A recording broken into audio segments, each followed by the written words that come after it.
So Michael Bay is one of the best directors that we have today. He's the kind of director who creates the kind of stuff you want to see. Despite the fact that you complain about it, it's something that you want to see. I am a living testament to that. I was one of those people who were complaining about Edge of Extinction when it came out. I said that it was too long. It gave me a migraine watching it on IMAX. But now I've come to realize that Michael Bay is actually one of the best directors we have when it comes to escapism.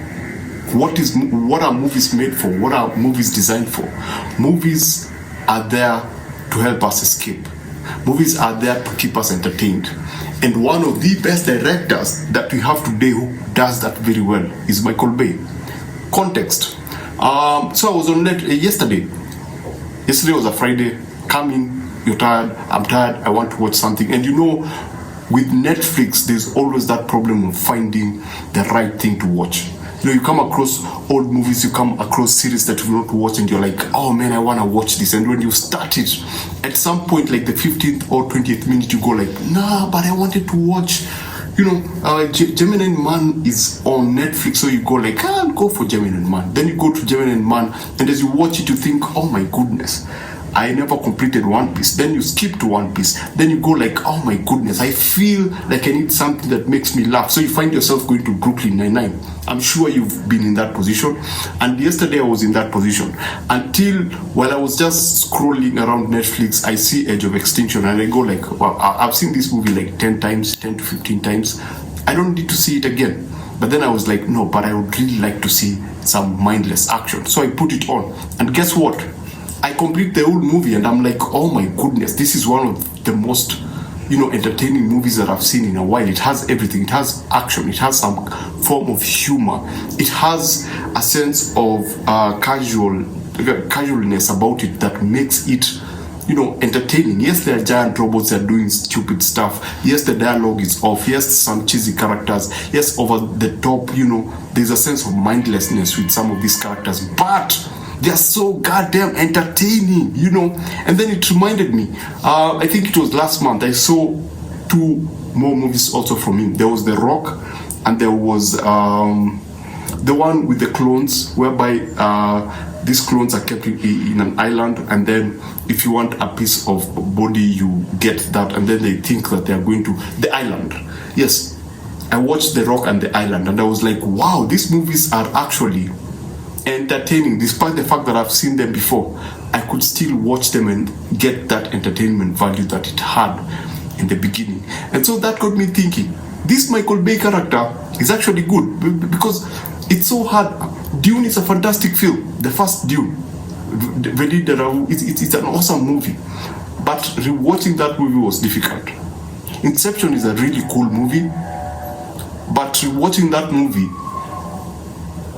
you know, you feel like all the elements that you're supposed to, all the surprises, all the twists, you've already experienced them, and everything feels a bit, you know, they don't feel like over the top. Adrenaline doesn't come in. You know, that sweet dopamine from mindless action does explosions. You don't have as crazy and as over the top explosion as you get with Michael Bay. Another thing, how many bad boy movies are there? There are 3 bad boy movies. We have the first one, the second one, and the third one. When it comes to me thinking of watching a bad boys movie, I never go to the third one.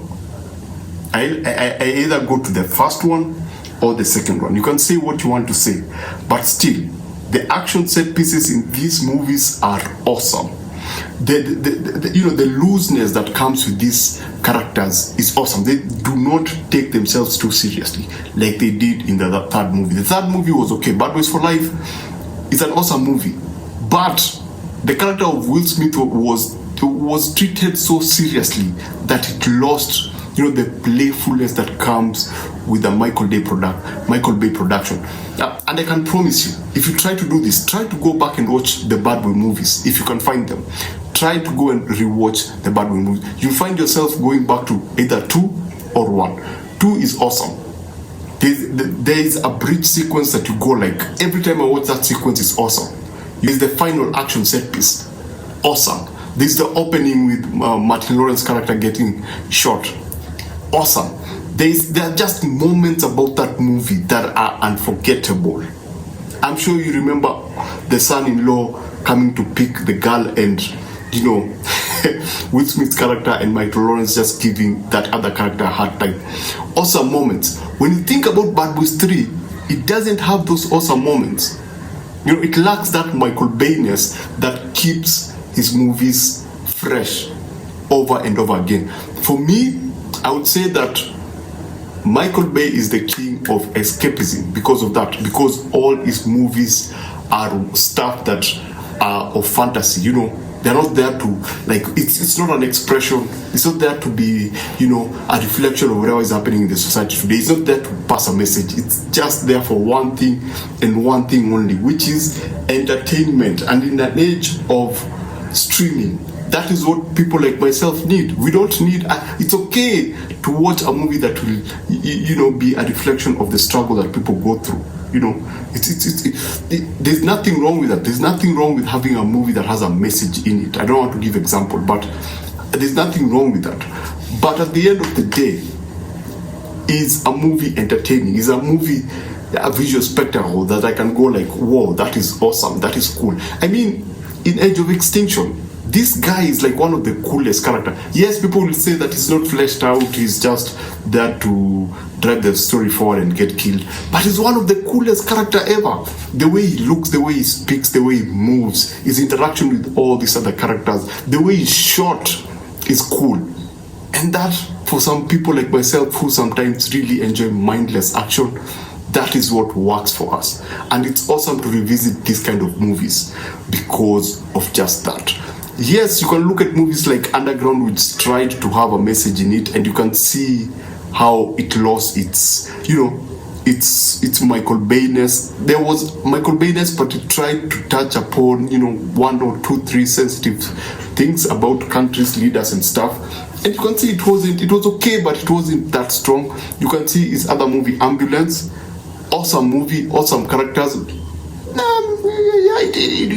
was okay, but if I was to be given an option, I would go to the Transformers movie. I would go to the first one. I would go to the second one. I really love the third one. Why? Action, explosions, giant robots beating the crap out of each other. So basically, that's it. That's Michael Bay. I think one of the best directors in terms of just making an entertainment movie. So this is going to be a series. It's going to be called Why I Love This Director. And for this first episode, I decided to do Michael Bay because, yeah, I think he's a really good director. Say what you want to say about him, but he understands what the audience want to see. And he understands that movies are visual. They are visual storytelling, so the visual comes first. Anyway, that's Michael Bay. Remember to always watch what you enjoy and enjoy what you watch. And I shall see you on the next one. Thanks for watching. Please subscribe or watch this video. What do I have for you to watch next? Ahsoka. I have like a general summary of what I thought about the show. It's over here. Please click, play it, enjoy yourself. See you on the next one. See you here.